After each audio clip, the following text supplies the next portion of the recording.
Hi everyone, thanks for joining me for another upload, and it's story time once again. I've got two stories for you today. One is very short but quite humorous, and the second one is quite a long story. It's same duration of length of video, just two stories. Right, before we get into these stories, there's a couple of things I want to address. The first one is some comments that I've been receiving recently that I haven't received in the last 3.5 years I've been doing this. Only the last kind of 6 weeks to 7 weeks I've started to get more and more of these comments, and I noticed on last week's upload I had 3 comments that were along the similar sort of lines, and what people are saying are things like, oh, I've heard these stories before somewhere else, or I think you've taken that story from that channel. And I even had a guy called, I think his name was Klaus or Klaus with a K, and he said something like, oh, you've pinched that from somewhere else, shame on you, Peter. You know, and that absolutely isn't the case. What it is, there's a couple of things here. Now, when I started, there was only me and a guy called Simon from the Land of Smiles who were telling stories. He's much better at telling stories than me, but he disappeared, and then there was myself. And I've been telling these stories for almost 4 years now, and I don't know of anybody else who was telling stories. Now, what's happened, what I've noticed over the last kind of 6 months to a year is there are more and more people telling stories who are based here in Thailand, and it just seems to be something that people are jumping on. Now, what I think is happening is I think that people who send in stories to me, they're also sending that same story to multiple YouTube channels. So they'll write the story out, their experience, they send it to me, they send it to him, they send it to another guy. And what happens, of course, we all use it. Now, I don't have time to watch these other channels, so I don't check. Someone emails me a story, I edit it, I read it out, that's it for me. Now, if that guy has also sent it to another channel, then obviously it's going to look like he's taken it from me or I've taken it for him. So I think what I'm trying to say here is I don't want to get into all this bickering and schoolyard, you know, finger pointing and all the rest of it. So what I'd say to you guys, if you're going to submit a story into me, or into another channel rather, don't submit it to me, because as much as I want stories, I'd rather have unique stories that only I have. Okay, so if you're one of those guys who's writing stories, sending them in, but you're going to send them to multiple channels, YouTube channels, I'd rather you didn't send it to me. Send it to them, let them have it, that's fine. But if you do send it to me, then please make it exclusive, because I don't like these comments. You know, I don't like being accused of stealing and duplicating, and it might well be that these other YouTubers are actually stealing stories from me, because, you know, let's face it, I've got hundreds and hundreds of stories on my channel, so it's a good source for somebody who wants to come in and duplicate what I'm doing. And I think, you know, 1 or 2 guys who are doing that, you know, without naming names. Let's not get right down that level. But that's, you know, that I hope that's an explanation. So if you hear a story and you think, oh, I've heard that somewhere before, I hope you now understand that it is. That's all it is. I'm not taking stories from anybody else. Okay, that's the first thing. Now, the second thing I wanted to mention was, I don't know if you're aware of it, but I offer a kind of consultancy service. I'm not a doctor, but there's a lot of people who come out here for the first time and they want some one-on-one advice. They want to talk about everything from, you know, girls to accommodation to where to get a SIM card. And I've helped a lot of guys in the past where, for a small fee, there is a link in the description, you can have a session with me one-on-one, like you do on Zoom. I use my own software, it's not Zoom. And it's completely private and it's not recorded, it's just between me and that person. And then at the end of the session, that's it basically. And I had a lady write to me, she says, well, I don't see why you only offer this service to guys, because women come to Thailand as well. And yeah, absolutely, I've never ever said that the service is just for guys. So if you're a woman and you're watching this and you're coming out to Thailand and you want some one-on-one advice about do's and don'ts and just helpful tips, or you want to ask me outright, you can ask me, you know, anything. You know, it's all, as long as it's within the law, I'll talk about it. Okay, so quite a long intro there. So to the moaning minis who are going to say I waffle too much, let me get straight into the first story. Very short one, this one. สวัสดีค่ะ I've been coming to Thailand for about a decade and have several stories to share with you and your audience. Today's story is quite humorous. I was in Bangkok in February this year on a working holiday, as I am a digital nomad. I was telling my best friend Rob in Australia how I was having minor dramas with every bar girl that I took home. He offered an old contact of his who gave great massages and has an awesome body. He told her to come to Bangkok for the weekend and take care of me. She used to be a massage lady in Bangkok, but had left 5 years ago. Anyway, She arrived a day late, in brackets typical Thai time, and I went to pick her up at the train station. I had a photo of her sent to me by my friend. I couldn't see her, so I called the lady's number. Eventually, I worked out who it was. Indeed, she did have a tight body, but between working on the farm, the cigarettes and the whiskey, she looked 60 years old and was way past her sell-by date. Anyway, she stayed with me for the weekend, and indeed she gave me some genuine massages, fixing some body pains. We then moved on to the aerobics. About halfway through the weekend, the famous switch was flicked, and she explained that because we had aerobics, she had a part of me and showed me photos of gold necklaces. I declined, so she went to plan B, which consisted of a plan on going halves on a water buffalo. I explained that my assets were frozen by my solicitor as my divorce was going through, but my friend Ian had money and was interested in getting involved with some Thai farming. When we got to Sunday afternoon, I kept hinting that she needed to go as I worked during the week. It didn't work, so on Monday morning I dressed in proper work clothes, and I literally pushed her out the door as she wanted to stay with me and take care. I gave her 4,000 baht and reminded her that my friend was interested in the buffalo. And that's it, a very, very short story. But to be honest with you, who needs enemies when you've got friends like that? Okay, so on to story number 2. As I mentioned at the beginning of this stream, this is quite a lengthy story. I will be talking about this story quite a lot at the end. I'll just get on and read it. It's going to take about 20 minutes to get through. So I'm quite young compared to your average story hero. I'm now in my late 20s and I haven't been to the Thailand bar scene before. I have never paid for girls directly in my life, and I don't drink much. I work out and I'm fit. I have a full head of hair. There's nothing wrong with my appearance, and I don't have any extra weight.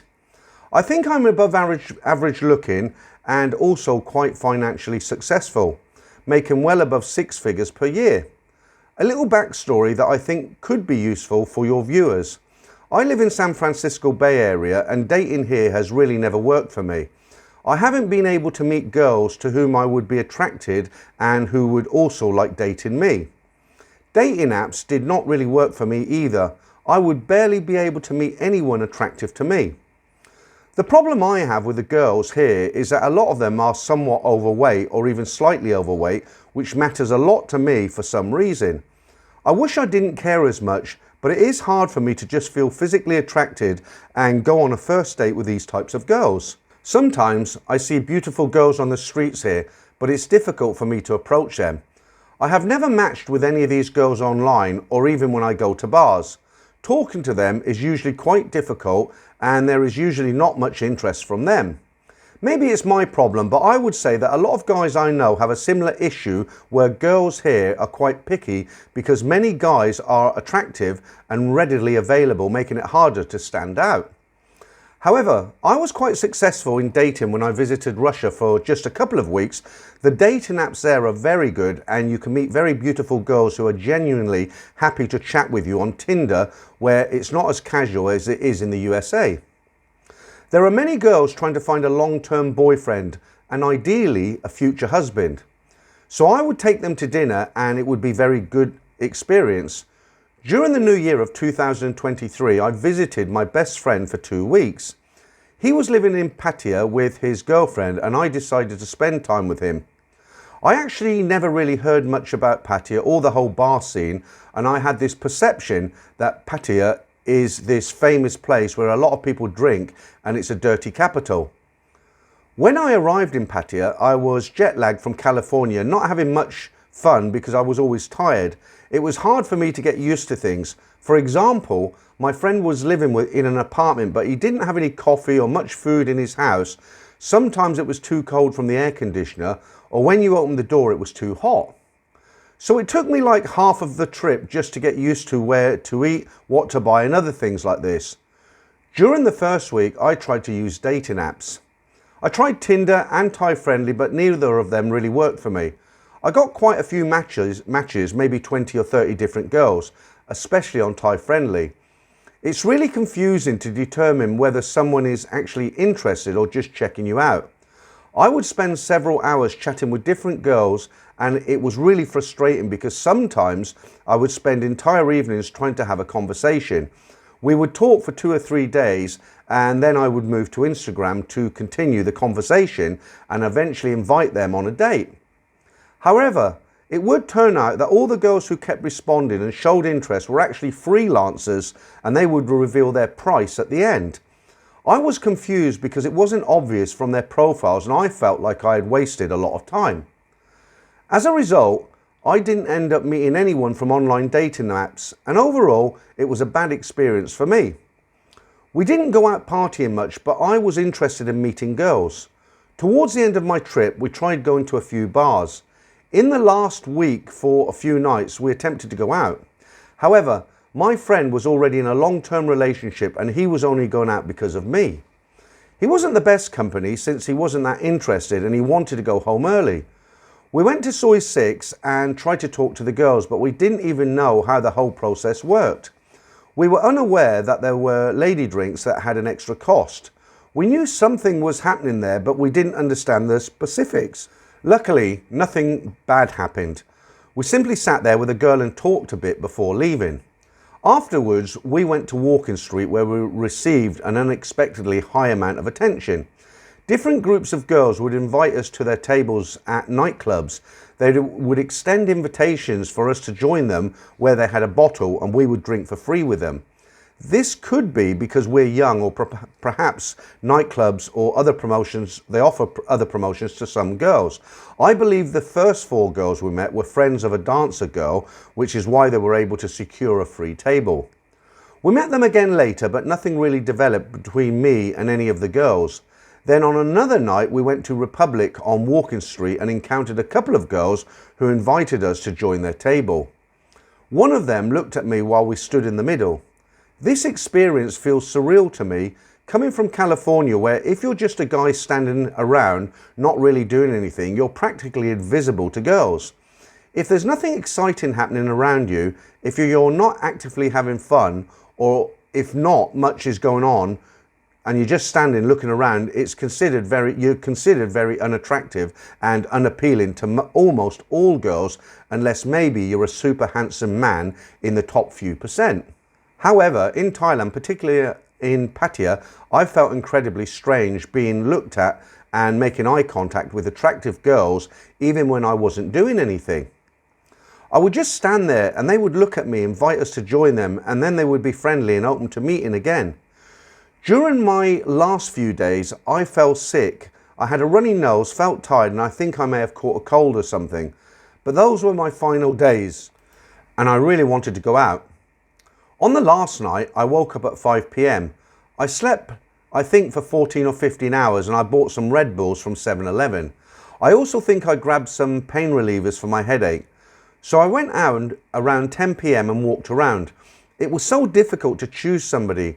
No one stood out. As I reached the end of the street, I thought, okay, I just need to go somewhere. I ended up at this bar where I randomly picked a cute girl and started talking to her. We kind of became friends, but I didn't want to take her out. After that, I went to Lucifer's on Walking Street. I was dancing on the stage and bought a bottle of vodka. I came with a girl I didn't really like, so I mostly ignored her, and she left quite soon. While I was dancing, another cute girl joined me on the stage. We danced together and it was already 5 a.m. I had been dancing for around 2 or 3 hours. I would say I prefer nightclubs in Pattaya, meeting girls more than other places, because I think if you're younger and interested in meeting someone who, and I guess that's the question I have for you, how much of the interaction in clubs is based on your looks and how much is it about finding clients? I believe it could be both, but there is a higher chance of meeting someone who is evaluating you based on whether they like you rather than just if you would pay them or not. Nightclubs also attract a younger crowd. Most guys there are in their 30s, so I feel like I belong there more because it's closer to my age group. The dynamic feels less like an obvious business transaction to me. I danced there for 2 hours, jumping to the loud music with these girls beside me. By 5 a.m, we had to leave the club. She was with her friend and suddenly she got super drunk and dropped a glass on the floor. She almost fell, and then we were leaving and she was like, okay, you have to pay me 3,000 baht to go with me. And I guess maybe I'm naive, but I was surprised. I was like, come on, didn't you like me? You were dancing next to me. You were paying attention to me. And she was also very drunk and I was not really interested in paying. She and her friend were like, no, it's 3,000 baht. And I said no, and they left on a motorbike. Earlier, while I was dancing with this girl, I saw another cute girl staring at me from the middle of the club. Her name was Joy. So I didn't really want to obviously hit on other girls, but I would go to the toilet and kind of make a circle around the club and talk to Joy, the girl who was staring at me. And I would say, come on, come to our table, I've got a bottle, come dance with me. And she was like, no, you've got a girl. No, there is a girl next to you. So I exchanged Instagram with her, and when the second one asked for 3,000 baht, I said no. I text Joy asking if she wants to hang out, and she said, yeah, let's go party. So we met outside of Lucifer's and we went to the Tunnel Club, which I think is open until very late. We were dancing there with her and her friend, and she got quite drunk. She was buying beers. I would just give her some cash to buy, but I think we already had enough, but they kept bringing more. And in the end, around 6 a.m. or 7, we were outside and her friend became very serious and looked at me saying, you have to pay 3,000 baht if you take her home. Joy didn't say anything, and I really didn't feel like Joy was doing it for money. It wasn't very obvious because she was all over me in the nightclub. I did not try to hold her. I did not try to dance next to her. She was always putting her arms around me, and I felt that she was interested. So I lied to her friend, okay, but I wasn't going to pay because I felt that paying for aerobics is not something I'm interested in. Being young, the value of being intimate with someone for me is to feel liked and to have something happen between us on an emotional level. However, I still said yes to her friend because I didn't want to argue, but in the end I regretted it. I think I should have said no and not lied. It's funny that much later her friend said she was joking when she asked me for money. So we went to my friend's apartment because my friend wasn't home at the time. I took a shower, then she took a shower. While in the shower, she saw my friend's girlfriend's accessories and cosmetics, and she got really upset. She was pointing her middle finger at my face while we were both already naked. She was still very angry. I gave her my phone, which was probably also a mistake, and she started scrolling through it. There were pictures with random girls I had taken who I just met for a few hours and never saw again. These girls were just acquaintances and I'd never slept with them. But she got upset thinking that I was cheating on someone with her. Nevertheless, I tried to explain to her that the other girl's stuff here belonged to my friend's girlfriend, and I showed her pictures of them being in the exact apartment. And I think after some time she calmed down and we had aerobics. Joy was the only girl I had aerobics with in Thailand. We were both somewhat drunk, and I think it would have been as good if it would have been better if we hadn't been drunk. I had my flight on the same day at around 2 p.m. So I woke her up at 10 a.m. and called her a taxi. I gave her, I think from memory, 500 baht for the taxi. I really didn't want to pay the whole amount because I felt like I would feel bad being scammed or misled. But yeah, I gave her 500 baht and she went home and I left Thailand. When I came back to California, I was really surprised at how different life was here, how appealing the nightlife was in Thailand, how much friendlier the girls were, and how much I felt needed and attractive to the girls. I really wanted to go again because the California dating scene was a big drag for me. Here, I feel unattractive and I kind of am not needed. I try very hard, and still, if I match with someone on a dating app, I would get very few responses. I tried to reply with something funny and then they would ghost me. And it's not a pleasant experience. While they were really affectionate and attentive and it was much more pleasant, I would say that was in early January when I come back and I decided to go again. I thought, why not? So I booked a flight for the end of April. During the first month of coming back, I was chatting quite a lot with two of the girls. They would sometimes randomly call me while I was in the gym, and it would be fun to talk and try to have a conversation, even though both of them didn't speak much English. So we always had to rely on Google Translate. None of them ever asked about or mentioned money. I think as my arrival drew closer, I started chatting with them less and less. I told them I was coming, but I guess naturally there wasn't much to talk about. Occasionally with this third girl, I would send her a heart and tell her that I was waiting to see her again, and she would reply that she was waiting for me. But that's about it. So at the end of April, the day finally came and I flew back to Pattaya, this time alone without my friend. I booked a hotel on Soi Buakhao, and this was the start of a new adventure. I asked Joy if she wanted to meet me at the airport, and she said she couldn't. So I thought, okay, maybe she has someone else. Maybe it won't work out between me and her.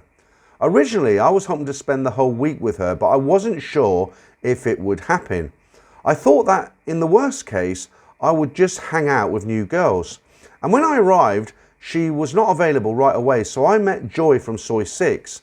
We just went to have dinner and talked. I didn't have to pay a bar fine, even though it was only midnight. Joy said it was because she wasn't going to a hotel with me. Then, with her friends, we went to a nightclub where I stayed for a short period of time before heading to Walking Street to meet Joy. By the way, one great thing I did differently this time when I came to Thailand was not changing my sleeping schedule due to the California difference. I would wake up every day at around 9 p.m. and go to bed around noon. Essentially, I had the whole night to myself, feeling energetic and not sleepy, though the downside was not being able to do any activities or go anywhere due to the time difference. Additionally, sometimes it was challenging to find a place to eat since many establishments closed at 10 p.m. So in the future, if I come again, I want to wake up around 7 p.m, but it was great partying until 6 a.m. and feeling energized.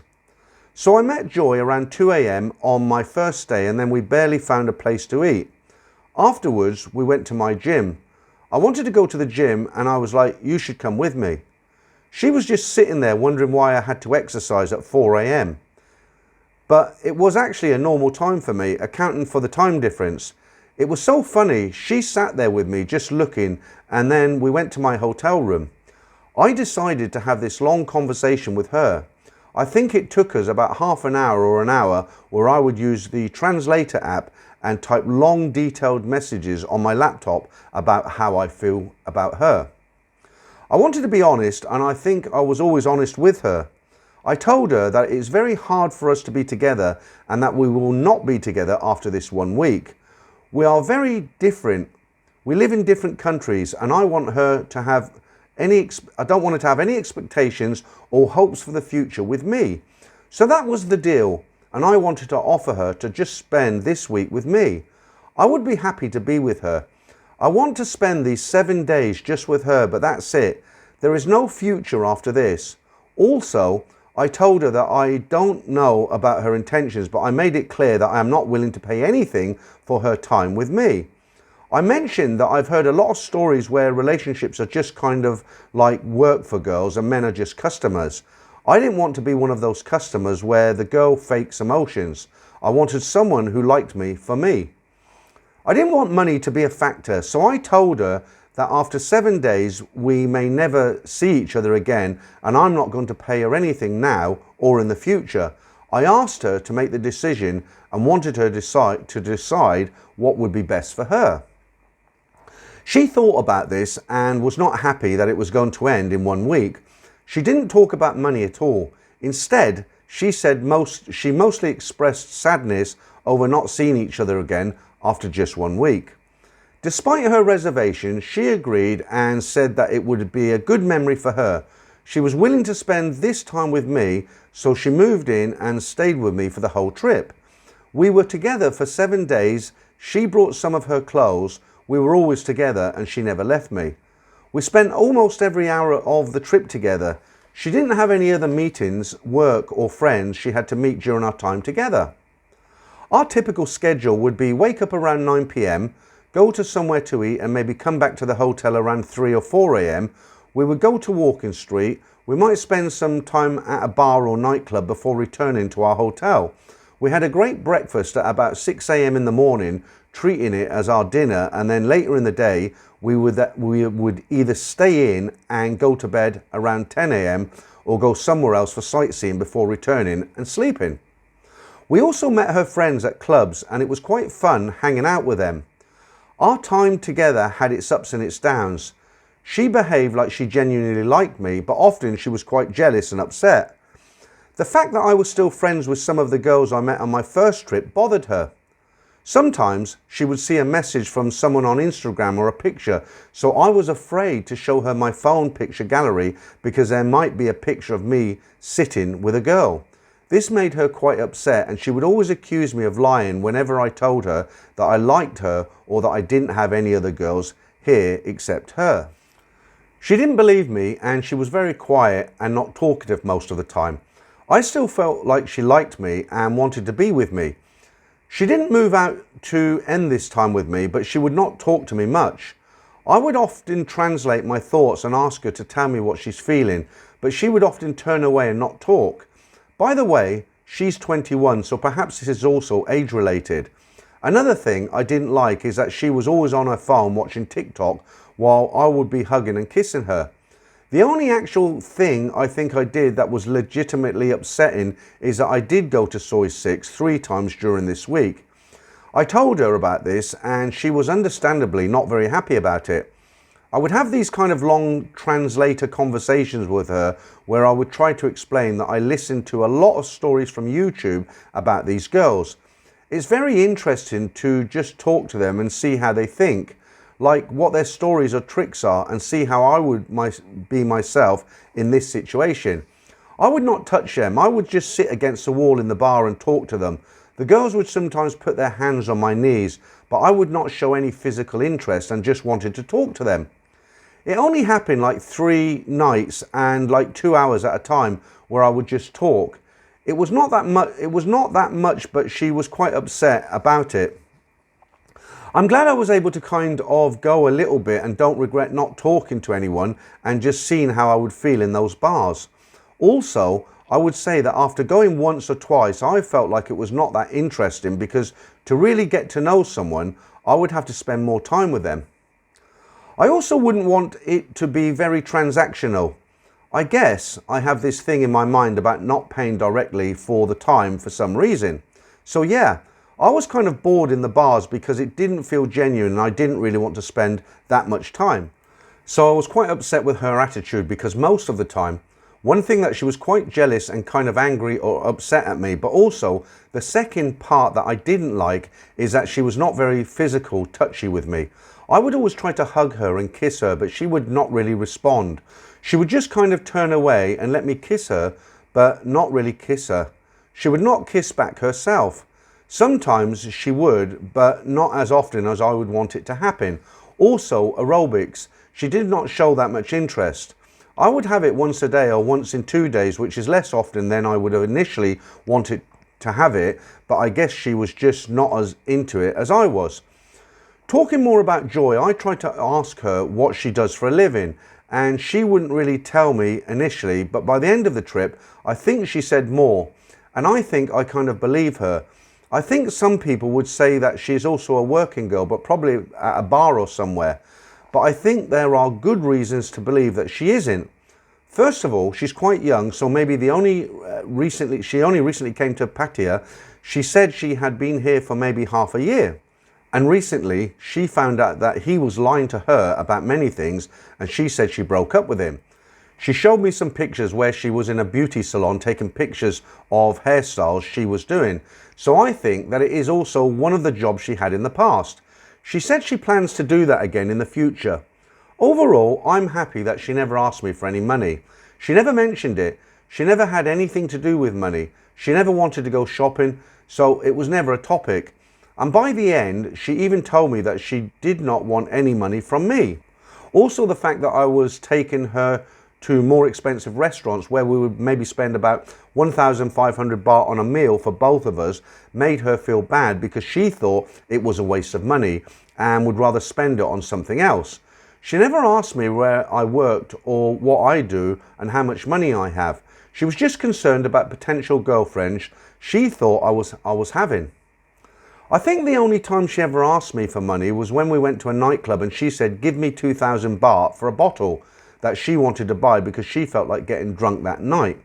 But that's basically the actual price of the bottle and sodas, so I don't think she was really benefiting much from it. She was surprised why I did not have a girlfriend or why I wanted to see her. She also thought she was not beautiful. Whenever I would tell her that she's pretty, she would always say no. And in all of her pictures, she would cover her face because she doesn't think she looks that good. On the last night, on the last day, I don't know if maybe that was the wrong approach, but I tried to talk to her about the fact that it's ending soon. I'm happy we spent time together, and she was very sad. She cried a lot on the last day. She accompanied me to the airport, and we said goodbye there when I was entering the departure area. I gifted her my old phone, which is probably worth $200, and I also gave her about $200 USD. She didn't ask for it, and she even messaged me asking what she should do with the money. I just thought it could cover some of her living expenses during the time she spent with me. Maybe she would need the money for some day-to-day things. I'm not planning to send her money, and I hope she will not ask for it. I'm not sure if I'll see her again, and I would like to go to Bangkok maybe in a year and stay there and hopefully see her again. But I don't want to have a serious relationship with her because I think, first of all, we're too different and anything serious is a big deal for me. If I'm with someone, then I cannot be with anyone else.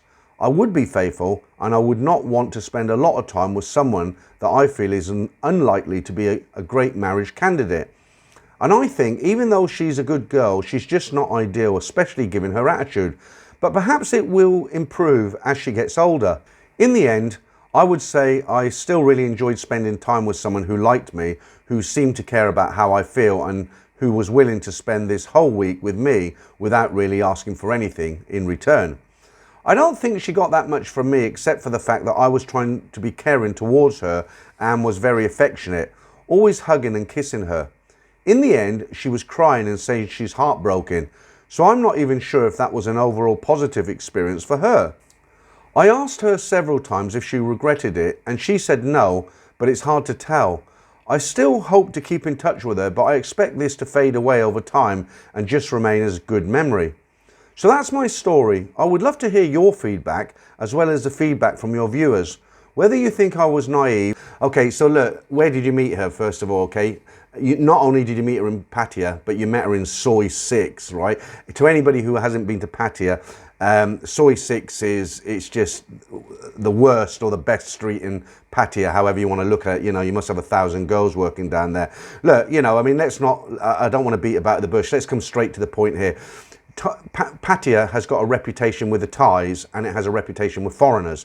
The reputation it has with Thai girls is that if they want to earn fast money, they can go to Pattaya, have relationships with foreigners, and they can make big bucks. Now remember, the average salary for a non-educated Thai person is about 300 baht a day. That's about £7.50 sterling or $8 US, and that's a day, okay? They can go down to Pattaya, have ladies drinks bought them all night, go off with clients, and they can make some really big money, you know, 50,000, 60,000, even 100,000 baht a month. So that's why they go to Pattaya, for no other reason, okay? They're not going there, you know, to have a holiday, anything like that. These girls that you meet who are working in Soi 6 or Walking Street, wherever it is, they are there to meet foreign tourists to make money. All of these girls will have guys who want to make them the girlfriends. You know, they want more than a one-night stand. They want a relationship like this guy did. They're used to it. The reason she wasn't interested, when he said, you know, he tried to kiss her, she wasn't that interested. It was because she really wasn't interested. You know, for her, she was working, and the fact that she didn't ask for money, she was probably gambling, thinking, well, if I stay with him for a week, he will fall in love with me, and at the end of the week, he will give me something. A lot of guys, when they get to the airport, they'll give the girl 10, 20,000 baht, you know, on the way out, and she was probably gambling on that. So I think, you know, no disrespect to the guy who sent this story in, but I think at the time when all this went on, I think he was quite naive, really, as far as understanding how Pattaya works, because that's what it is. You know, there's nothing less, nothing more. It's just a place where Thai girls, working girls, go because they can make big money fast, and it's got a reputation for foreigners because, you know, maybe they can't get girls in their own countries, or like this guy says, it's very, very difficult. You go to Pattaya and there's girls all over you, okay? And that's it. There's nothing more and nothing less than that. Okay, so that's about it for this week. Thanks for listening to me once again. There'll be more stories next Saturday. Until then, have a great weekend, and I'll see you real soon.